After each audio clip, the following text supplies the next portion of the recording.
اعوذ باللہ من الشیطان الرجیم بسم اللہ الرحمن الرحیم الحمد للہ والصلاة علی اہلہا اما بعد قال الامام الرضا علیہ الصلاۃ والسلام من زار فاطمۃ بکم فکأنما زار الحسین بکربلا اللہم صلی علی محمد وآل محمد السلام علیکی یا فاطمۃ المعصومہ اشفعی لنا فی الجنہ ورحمۃ اللہ وبرکاتہ۔ سب سے پہلے آج کا روز ولادت حضرت معصومہ قم صلوات اللہ تعالیٰ علیہ ہے۔ آپ تمام کو اس عظیم معظمہ و مخدومہ بی بی کی ولادت پہ مبارکباد پیش کرتا ہوں۔ امام رضا علیہ الصلاۃ والسلام کا ایک قول اور ایک فرمان تلاوت کرنے کی سعادت حاصل کی ہے۔ اگر آپ توجہ فرمائیں تو بہت ہی عمیق اور گہرا فرمان ہے جو حضرت معصومہ قم کی معنویت اور روحانی درجے کو بیان کرتا ہے۔ امام رضا علیہ الصلاۃ والسلام فرماتے ہیں من زار فاطمہ بقم، جس نے بھی قم میں فاطمہ کی زیارت کی، فکأنما زار الحسین بکربلا، گویا کہ اس نے کربلا میں امام حسین کی زیارت کی۔ اگر آپ نتیجہ لیں تو ایک مرتبہ کربلا زمین سے بھی منسوب ہے تو ایک مرتبہ کربلا ایک شخصیت سے بھی منسوب ہے۔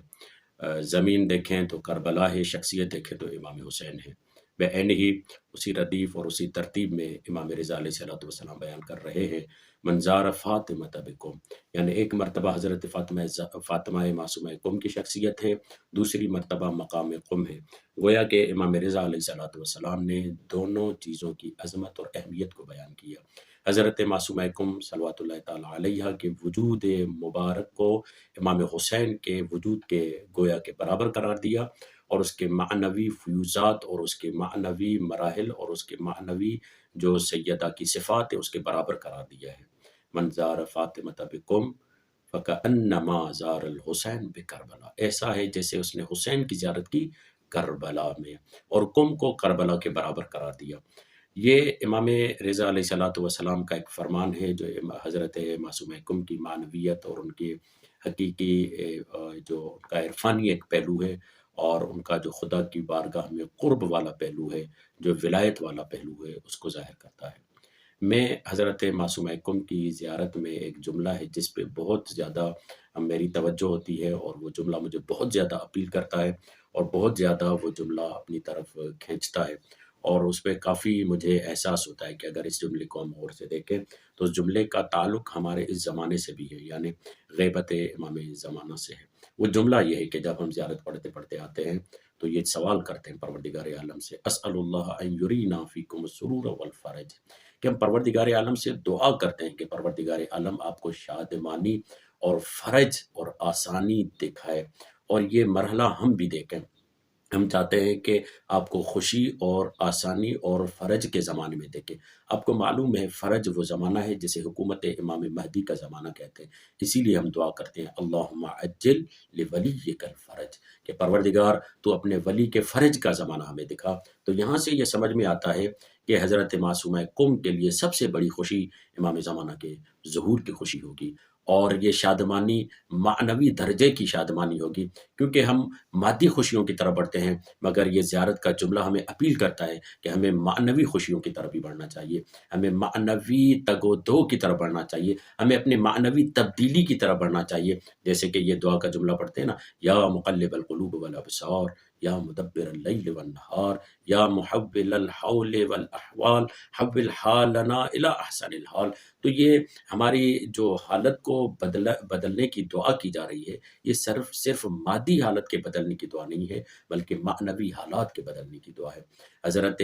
امام زمانہ کا ظہور حضرت معصومہ قم کی خوشی کا سبب بھی بنے گا، اور جتنے بھی ائمہ ہیں ان کی خوشی کا سبب بنے گا، بلکہ اور بہت ساری جگہوں پر یہ دعا کرتے ہیں کہ پروردگار تو اپنے حبیب کو ظہور امام زمانہ کے ذریعے خوش فرما۔ فقط اتنا نہیں، وَإِن يَجْمَعْنَا وَإِيَّاكُمْ فِي زُمْرَةِ جَدِّكُمْ محمد صلی اللہ علیہ وآلہ وسلم، اور ہم چاہتے ہیں کہ ہم حلقہ بگوش اور ان کے گرد سائے کی طرح رہے، ایک ایسا دن رکھا، اور یقیناً یہ دن جہاں امام زمانہ کے ظہور کا دن ہے تو وہیں پر یوم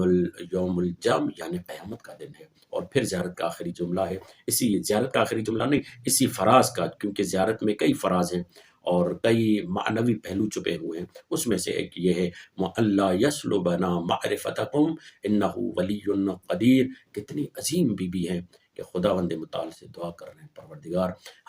ہم سے اہل البیت کی معرفت کو مت چھیننا، ہم سے سلب مت کرنا، جس میں خود حضرت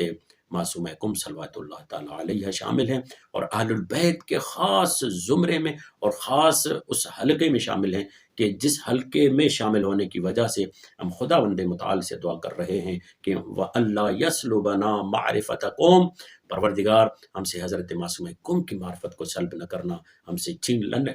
نہ لینا۔ انہ ولی قدیر، بے تحقیق تو ولی بھی ہے، قدیر بھی ہے، اور ولایت اور قدرت کا بہت گہرا تعلق ہے۔ جتنی جتنی ولایت بڑھتی جاتی ہے، قدرت بڑھتی جاتی ہے۔ اس زیارت کے فراز میں ہمیں یہ سمجھ میں آتا ہے کہ اگر ہم چاہتے ہیں حضرت معصومہ کم کی خوشی کو دیکھیں تو ہمیں امام زمانہ عجل اللہ تعالیٰ فرجہ الشریف کے ظہور کے لیے اقدامات کرنے پڑیں گے، اور ان اقدامات میں سے ایک قدم یہ ہے کہ ہم معرفت ائمہ کو حاصل کریں، ہم اہل البیت کی معرفت کو حاصل کریں۔ اگر ہم نے یہ حاصل کر لیا تو یقیناً یہ ایک قدم ہو جائے گا۔ اور توجہ فرمائیں کہ یہ ایک خاتون کی زیارت ہے۔ معلوم یہ ہوتا ہے کہ اگر خاتون ولایت کے راستے پر چلے، امامت کے راستے پر چلے، تو اسے اتنا بڑا اجر اور اتنا بڑا مقام اور عظمت مل جاتی ہے کہ امام یہ فرماتے ہیں من زار المعصومۃ بقم کمن زارنی، جس نے معصومہ قم میں زیارت کی ایسا ہی ہے جیسا اس نے میری زیارت کی۔ امام رضا کا فرمان، امام تقی فرماتے ہیں کہ جس نے ہماری یعنی ہماری جدہ، ہماری پھوپھی اماں کی زیارت قم میں کی، اس کے لیے جنت واجب ہے۔ یہ تمام فراز حضرت معصومہ کم کی شخصیت کو بیان کرتے ہیں۔ یہاں سے یہ سمجھ میں آتا ہے کہ پروردگار عالم نے خاتون کو کسی بھی مرحلے پیچھے نہیں رکھا، بلکہ اسے وہ مقام دیا، اسے وہ عظمت دی کہ اگر کوئی اس کی زیارت کرے تو امام رضا کی زیارت کے برابر ہو جاتا ہے۔ اگر اس کے جوار میں کوئی جائے، قم جائے، تو وہ قم نہیں، گویا کہ کربلا گیا اور خود امام حسین کی زیارت کی۔ آخری الفاظ انہی دعائیہ کلمات کے ساتھ کہ پروردگار عالم ہمیں صحیح طور پر اہل البیت کا چاہنے والا قرار دے، جیسا کہ اس فراز اور اس جملے میں ہے کہ جس میں امید بھی ہے، محبت بھی ہے، اور ساتھ ساتھ میں تگ و دو کی طرف ایک نوید بھی ہے کہ انسان تگ و دو کرے۔ آخر میں انہی دعائیہ کلمات کے ساتھ کہ پروردگار ہمیں صحیح طور پر معرفت اہل بیت عطا فرما اور امام زمانہ کے ظہور میں تعجیل فرما۔ والسلام علیکم